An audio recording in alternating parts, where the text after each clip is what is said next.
আসসালামু আলাইকুম দর্শক, আসলে এই ভিডিওটা ফাজলামি করে আমি করছিলাম। যখন আমি একটা ইটভাটায় দেখতে গেলাম, দেখতে যাওয়ার পরে আমি ভিডিওটা ফাজলামি করে বানাবার পরে দেখছি, দেখেন ইটভাটা থেকে যারা ইট আনতেছে তাদের মাথায় সাজানো ইটগুলা তাদের মাথায় উঠাই দেওয়া হচ্ছে। এটা একটা ফাজলামি, দুষ্টামি করেই আমি এই জিনিসটা করছি। এই দুষ্টামিটা আপনারা মাইন্ড করবেন না, আপনারা পুরো ভিডিওটা দেখলেই বুঝতে পারবেন কেন তাদের মাথায় এগুলো উঠাই দিয়ে তাদেরকে বাটার ভিতর থেকে বের করে দেওয়া হয়। এটা দেখেন কিভাবে সাজানো হয়েছে, আবার বাইর করে দেওয়া হচ্ছে।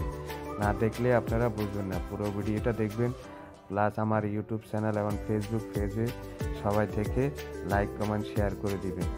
আর নতুন নতুন ভিডিওগুলো দেখার জন্য সবাইকে শেয়ার করে দেওয়ার পরে সবাই দেখতে পারবে। দর্শক, খুব সুন্দর লাগে আপনাদেরকে আমি দেখাবার জন্য, আপনাদেরকে আরও বিনোদন দেওয়ার জন্য, আরও অনেক মজার মজার ভিডিও করার জন্য আমি প্রস্তুত আছি। আপনাদেরকে দেখাবো, আপনারা সবাই দেখার জন্য প্রস্তুত।